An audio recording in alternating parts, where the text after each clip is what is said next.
ہر بندے کے اوپر کسی نہ کسی کا حق ہے، کسی نہ کسی کا حق ہے. ایک کا حق دوسرے کا فرض کہلاتا ہے، واجب کہلاتا ہے. مثلا آپ جب یہ جان جائیں کہ مجھ پر فلاں کا حق ہے، آپ کو پتہ ہے میری ماں باپ کا مجھ پر حق ہے، اور جب آپ کو معلوم ہو گیا کہ ان کا حق ہے مجھ پہ واجب ہے، اس کو کہتے ہیں علم.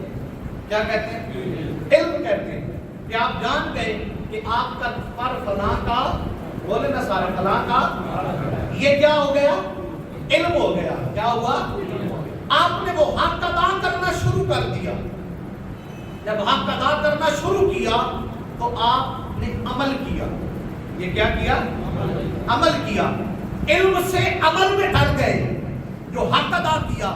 لیکن اگر حق ادا کرنے میں اتنا کمال دکھا دیا کہ اتنے توسط سے اور اتنے کمال درجے پر آپ نے حق ادا کیا کہ وہ حق بھی رشک کرنے لگا، تو فرمایا پھر آپ نے ادب پا لیا. پھر کیا پا لیا؟ ادب پا لیا.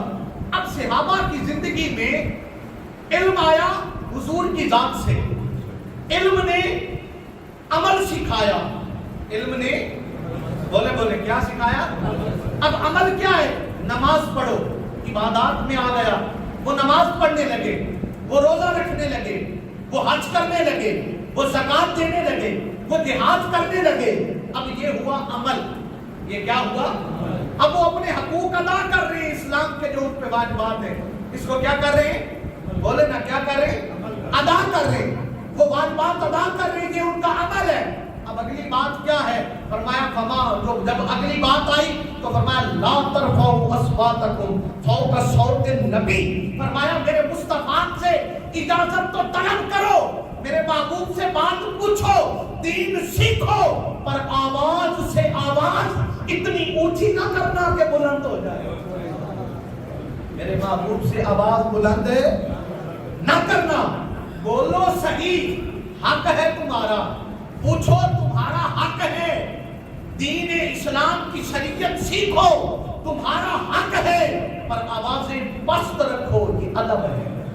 آوازیں پست رکھو، یہ میرے محبوب کا ادب ہے. تو باری تعالیٰ جب یہ ادب کر لیا تو پھر اس ادب کے عوض ملے گا کیا؟ فرمایا اس ادب کی اگر ادب نہ کیا تو سزا یہ ہے کہ انتحبط اعمالکم، میں تمہارے سارے اعمال برباد کر دوں. وانتم لا تشعرون، اور تمہیں پتہ بھی نہیں چلنے دوں گا کہ تمہاری نمازیں میں نے بگاڑ دی، تمہارے روزے برباد ہو گئے، تمہارے حج اور زکات برباد ہو گئے، تمہیں علم بھی نہیں ہونے دوں گا. لیکن دوسری طرف کیا فرمایا؟ فرمایا دوسری طرف اگر میرے یار کا ادب آ گیا نا، اعمال تھوڑے بھی ہوئے نا، اعمال کہیں نہ کہیں کمزور بھی ہوئے نا، کہیں نہ کہیں نماز کہیں نہ کہیں کوئی کمزور بھی ہو گیا نا، تو معاملہ سیٹ کر لوں گا، باتیں چھوٹ جائیں گی، پر میرے محبوب کے مکھڑے کا ادب ہوا تو جنت بار کے تمہیں